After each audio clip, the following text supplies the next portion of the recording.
नमस्ते विद्यार्थी मित्रों। कक्षा 10वीं में व्याकरण में हम पढ़ रहे थे समास। पिछले वीडियो में हमने समझा कि समास किसे कहते हैं, जिसमें समास के बारे में बात की थी कि दो या दो से अधिक शब्द मिल करके एक नया शब्द बनता है, तो वो समास है। जिसमें हमने बात की थी कि समास के 6 भेद हैं और उन 6 भेदों में देखा जाए तो पहला तत्पुरुष समास, के बाद कर्मधारय समास, द्विगु समास, द्वंद्व समास, बहुव्रीहि समास और अव्ययी बहु समास। तो लास्ट वीडियो में हमने बात की थी तत्पुरुष समास की। तत्पुरुष समास के भी 6 उपभेद होते हैं, वो हमने बात की थी। तत्पुरुष समास में हमने देखा था कि कर्म तत्पुरुष समास, जिसमें को विभक्ति का लोप होता है। उसके बाद हमने बात की थी करण तत्पुरुष समास, जिसमें से विभक्ति का लोप होता है। उसके बाद संप्रदान तत्पुरुष समास, जिसमें के लिए विभक्ति का लोप नजर आता है। उसके बाद बात की हमने अधिकरण तत्पुरुष समास, जिसमें में और पर ये विभक्ति का लोप होता है। और इसके बाद हमने देखा संबंध तत्पुरुष समास, जिसमें का, के, की ये जो विभक्तियां हैं उनका लोप होता है। अब आज देखेंगे कर्मधारय समास। सबसे आसान समास में से एक है ये कर्मधारय समास, जिसके अंदर मुख्य रूप से एक ही चीज हमें याद रखने की जरूरत है कि कोई भी सामासिक शब्द हो तो हम पहले देखेंगे कि उसका पहला पद जो है वो विशेषण होता है और दूसरा विशेषण। तो विशेषण किसे कहते हैं हमें पता है, जो संज्ञा या सर्वनाम की विशेषता है बताते हैं वो शब्द विशेषण है, और जिसकी विशेषता बताई गई है वो विशेष्य कहलाता है। तो इस प्रकार से कर्मधारय समास में मुख्य रूप से यही बात याद रखनी है कि पहला पद जो होता है वो विशेषण होता है, यानी कि एडजेक्टिव होता है। देखते हैं पहला उदाहरण, नील गगन। नील गगन जिसमें इसका विग्रह करने से होता है नीला है जो गगन, अर्थात यहाँ गगन यानी आकाश ये विशेष्य है और उसकी विशेषता है वो नीला है। तो ये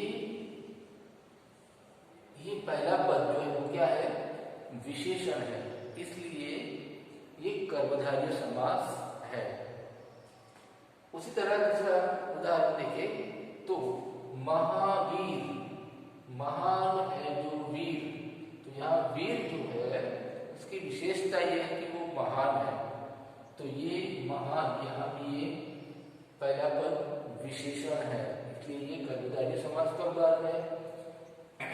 काली मिर्च, ये बोर्ड परीक्षा में बार बार पूछा गया है कि काली मिर्च में क्या है, मिर्च तो है जो कहते हैं मिर्च, लेकिन वो कैसी है, काली है, तो ये मिर्च की विशेषता है। इस प्रकार पहला पद विशेषण है, अर्थात ये कर्मधारय समास है। उसी तरह से पीत अंबर, पीतांबर यानी पीत यानी पीला, अंबर यानी आकाश, तो पीला है जो यहाँ आकाश भी होता है और दूसरा अंबर यहाँ कपड़ा भी होता है, वस्त्र भी होता है। तो यहाँ वो जो भी हो, हम आकाश गिने या फिर कपड़ा गिने अंबर को, पर यहाँ वो पीला है, पीत है, तो पीत है जो अंबर, तो वो हुआ हमारा विशेषण, अंबर का विशेषण हुआ। और इस प्रकार ये कर्मधारय समास का उदाहरण है। इसी प्रकार मंत्री कैसा है, प्रधानमंत्री, तो प्रधान यानी मुख्य, तो प्रधान है जो मंत्री, अर्थात प्रधान पहला पद विशेषण है, और इसी प्रकार ये कर्मधारय समास माना जाएगा। तो काफी सरल और आसान ये समास है। आगे देखते हैं द्विगु समास। द्विगु समास में यही याद रखना है हमें कि इसका पहला पद जो है वो संख्यावाचक होता है, न्यूमेरिकल होता है। कोई भी आप उदाहरण देखो तो उसमें हमें क्या नजर आता है नंबर आएगा, पहला पद में नंबर आएगा। कैसे? देखिए नवरात्र, नवरात्रियों का समूह, यानी ये नव जो पहला पद संख्यावाचक है, अर्थात ये द्विगु समास है। इसी प्रकार सतसई, 700 का समाहार। सतसई वो हमें पता है कि बिहारी जी का एक ग्रंथ है जिसमें 700 दोहे लिखे हैं। तो सतसई यानी 700 का समाहार, यानी सत यहाँ भी आया 7, तो इसी प्रकार ये भी संख्यावाचक है पहला पद, तो ये द्विगु समास है। इसी तरह से सप्ताह, तो 7 दिनों का समूह, तो यहाँ भी सप्त, 7 नंबर आए। इसी प्रकार त्रिफला, 3 फलों का समाहार, तो एक त्रि है वो भी संख्यावाचक पद है। पंजा, ये भी बोर्ड एग्जाम में बार बार पूछा गया है। पंजा, तो 5 आबों यानी नदियों का समूह, तो यहाँ पंच, ये पहला पद संख्यावाचक है। इस प्रकार द्विगु समास में बस यही याद रखना है हमें कि पहला शब्द, पहला पद, माफ करना, पहला शब्द नहीं, पहला पद जो होता है, हमने देखा है कि सामासिक शब्द में पहला पद जो होता है उसे पूर्व पद कहते हैं और दूसरा जो पद होता है उसको उत्तर पद कहते हैं। तो यहाँ पहला पद यानी पूर्व पद जो होता है वो संख्यावाचक होता है, तो ये द्विगु समास माना जाता है। अब हम आगे दूसरे समास देखते हैं। ये देखते हैं अब द्वंद्व समास। द्वंद्व समास में द्वंद्व का दूसरा अर्थ होता है शत्रु, लड़ाई, ऐसी बात है। तो इससे पता चलता है कि कोई अपोजिट वर्ड्स उसमें होंगे। अब देखो यहाँ पर 2 पदों के बीच, ये हमने देखा ना कि जो भी सामासिक शब्द है उसमें 2 पद होते हैं, तो यहाँ दोनों पदों के बीच या, अथवा, और, तथा ऐसे योजक यानी ऐसे कंजंक्शन का प्रयोग हो तो वो द्वंद्व समास है। यहाँ देखिए दाल रोटी, दाल और रोटी,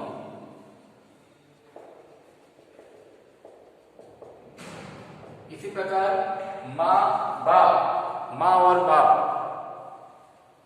तो यहाँ और का यहाँ पर प्रयोग है, माँ और बाप।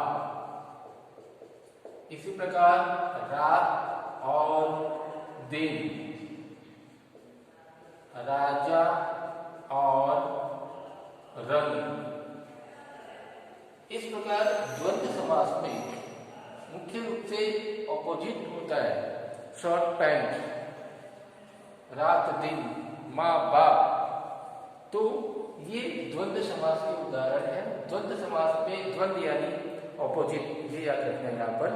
और इस तरह से विग्रह करने पर हमें और, या, अथवा, तथा ये सब का प्रयोग हमें नजर आएगा जब विग्रह करेंगे।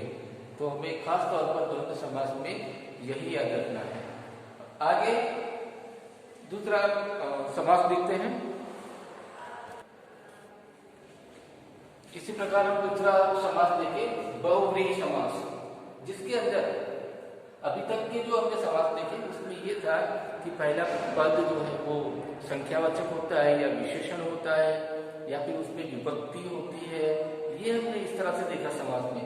लेकिन ये समास सबसे अलग है।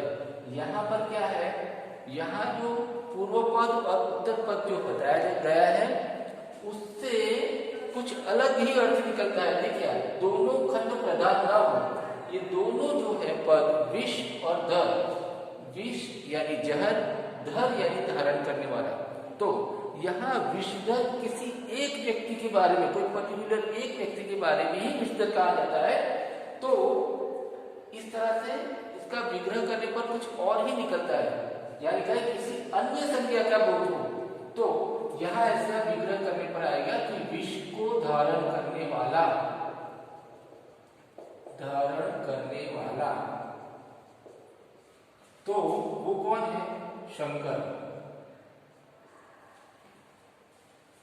तो किसी अन्य संज्ञा का बोध हुआ, यानी विषधर तो विष, जब समुद्र मंथन हुआ था, देवों और दानवों में जब लड़ाई हुई थी, तो अमृत निकालने के लिए जो मंथन किया समुद्र का, तो उस वक्त जब अंदर से जहर निकला, विष निकला, तो देवों ने और दानवों ने सबने मना किया कि हम जहर नहीं लेंगे। लेकिन शिव जी जो है, शंकर भगवान, उन्होंने विष को धारण किया, पी गए थे और इनका गला नीला जैसा हो गया था, इसलिए कहा हरा जैसा हो गया था, इसलिए कहा जाता है उनको विषधर कहा जाता है कि उन्होंने जहर को धारण किया था, विष को धारण किया था। तो ये विषधर जो है सिर्फ और सिर्फ शंकर जी के लिए प्रयुक्त होता है। तो यहाँ दोनों खंड प्रधान नहीं है, और ये शंकर जो इसका अर्थ निकला, तो इस तरह से अन्य संज्ञा का बोध हुआ, तो ये बहुव्रीहि समास है। इसी तरह से त्रिलोचन, त्रि यानी तीन, लोचन यानी आंखें, तीन आंखें हैं जिसकी वो, तो वो सिर्फ और सिर्फ महादेव जी की है।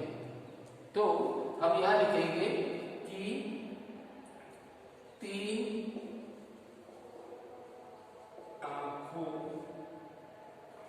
तीन आंखें है जिसकी वह शंकर।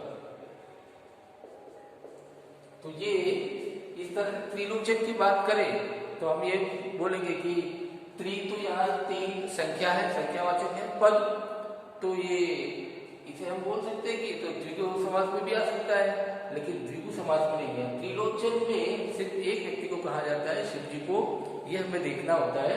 इसका विग्रह इस प्रकार से करना है, तीन आंखें जिसकी वह शंकर, तो इस प्रकार से ये बहुव्रीहि समास है। इस तरह से पंचानन, जिसके पांच चेहरे हैं, पांच आनन, आनन यानी मुख, तो पांच आनन जिसके है वह शिव जी, शंकर। तो ये पंचानन उनके लिए ही प्रयुक्त होता है।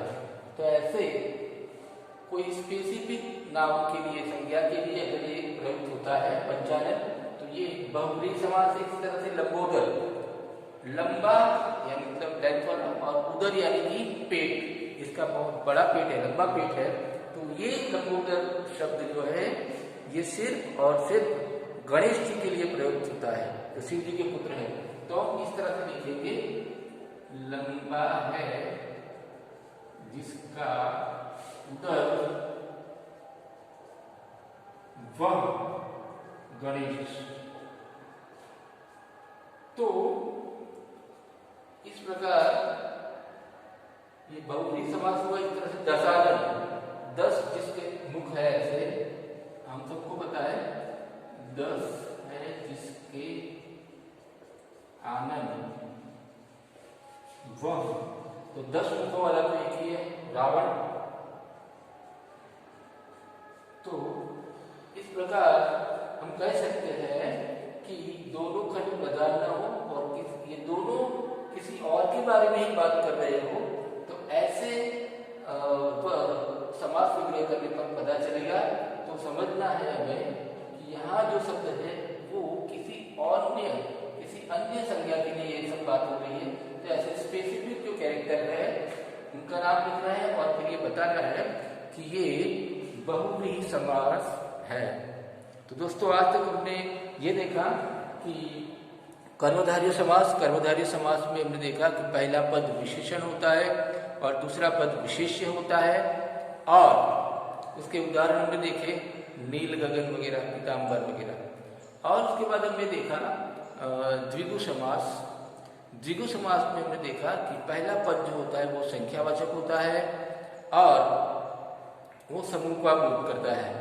तो वो देखा। उसके बाद हमने बात की बहुव्रीहि समास की। बहुव्रीहि समास में क्या होता है, जो सामासिक पद जो होता है इसका पहला पद और दूसरा पद वो प्रधान नहीं होता है, वो दोनों पद मिलकर किसी एक पर्टिकुलर कोई व्यक्ति के लिए, कोई संज्ञा के लिए बात कर रहे हैं। तो ये बहुव्रीहि समास के उदाहरण हैं। तो आज के लिए इतना ही, और आगे जो बाकी है अव्ययी भाव समास, उसकी चर्चा हम नेक्स्ट वीडियो में करेंगे। आप पढ़ते रहना और दो दो उदाहरण सभी समास के लिखना। धन्यवाद।